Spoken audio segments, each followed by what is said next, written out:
Hi, it's Angeline here. Today we have a special blog hop with Unity Stamp and Brutus Monroe design team, and today I'm gonna show you how I made this Wonder Woman card. So first, I've already stamped the Hit the Break background Brutus Monroe stamp on some Strathmore tone paper and distressed the edges with some distressed oxide inks to have that distressed look. And I'm getting the Diana Girl, which is by Angie Blom here, to stamp onto some white cardstock using my Misty. So because it's a rubber stamp, I'm removing the foam pad and just putting my cardstock in along with my magnet, removing the piece behind the stamp and just placing where I want the stamp to be, and closing the lid on it to adhere the stamp to the Misty.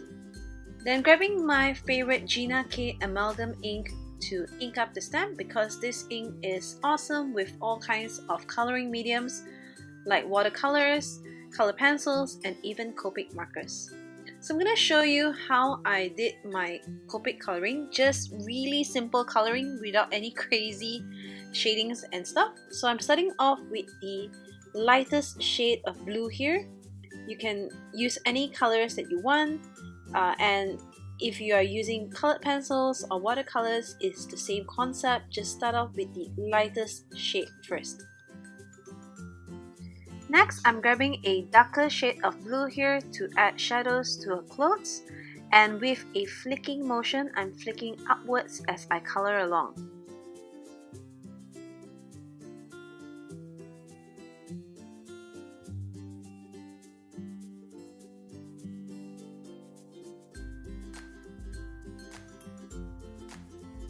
Then grabbing back the lightest shade, I'm just coloring in to blend the colors together so that you don't see a harsh line in between both the shades.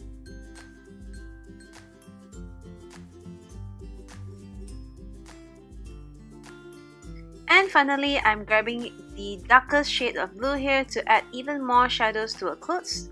This will create more depth and interest to your coloring.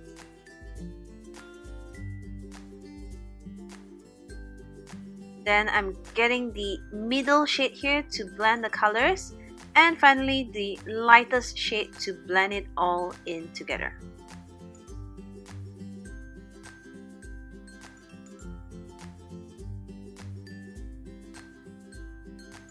Now it's time to assemble the card. So here I'm just adhering the Hit the Break background to my card, and I've already fussy cut my Diana Girl and my sentiment as well. Then I'm adding some gold shimmer here to her belt and crown, and of course I'm adding some glitter to my card using the Nuvo glitter drops in Gold Coast.